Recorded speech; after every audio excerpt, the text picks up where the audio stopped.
Hello students, welcome to Dimensions Coaching Center YouTube channel. So question, A and B invested 20,000 rupees and 53,000 rupees in a business. At the end of every month, A invests 3,000 and while B withdraws 3,000 rupees. What is the ratio in which they share the profit at the end of the year? So ఇక్కడ మనం ratio మాత్రమే కనుక్కోవాలి.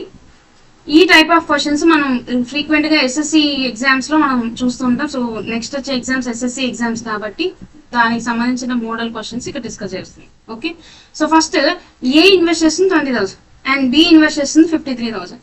Every month end కి ఏ అనేవాడు 3,000 add చేస్తున్నాడు, అలాగే B అతని investment లో 3,000 విత్డ్రా చేస్తున్నాడు. ఓకే, ఇది జరుగుతుంది. నా 1 year అన్నాను కాబట్టి 12 months. ఓకే, నా ఇప్పుడు జాగ్రత్త చూడండి. ఈ క్వశ్చన్ చూడంగానే ఏం చేస్తారంటే ఏంటో ఎక్స్లు వైలు అన్ని రాసేసుకుంటూ వెళ్తారు. జనరల్ గా మీరు ఆలోచించాల్సింది ఏంటంటే ఫస్ట్ 20,000 తో స్టార్ట్ చేశారు కదా ఏ, అవునా?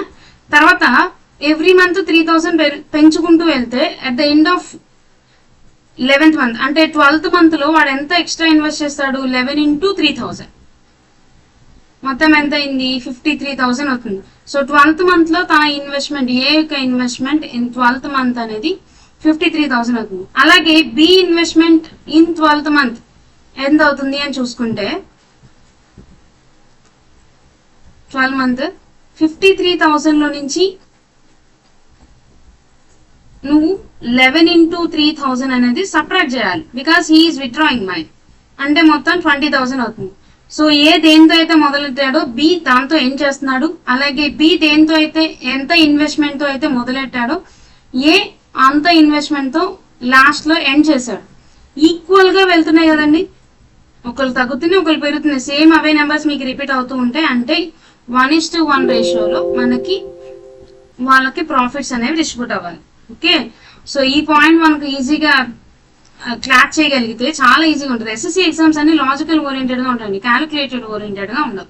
సో అదొక్కటి మనం గమనించి ఇది ఎక్కడ అవుతుంది అనేది చూసుకోవాలి. మొత్తం క్యాలిక్యులేషన్ చేసుకోకుండా టైం సేవ్ చేసుకుంటూ వెళ్ళాలి. లాస్ట్ లో లాజిక్ ఏంటనేది అబ్జర్వ్ చేసుకుని చేయాలి. ఓకే, 1:1 రేషియోలో వాళ్ళకి ప్రాఫిట్స్ అనేవి డిస్ట్రిబ్యూషన్ జరుగుతుంది. బికాస్ ఏ 12th month లో investment, B starting investment same, అలాగే బి యొక్క 12th month ఇన్వెస్ట్మెంట్, A starting investment same. So ఒకరికి 3,000 పెరుగుతూ వెళ్తుంటే ఇంకొకరికి 3,000 తగ్గుతూ వస్తుంది. వాళ్ళ ఎండ్ ఆఫ్ ద మంత్స్ వచ్చేటికి ఇద్దరు ఇన్వెస్ట్మెంట్స్ సేమ్ అయిపోయాయి, ఎందుకంటే 1:1 రేషియోలో వచ్చినాయి అని అర్థం. Okay, thank you all.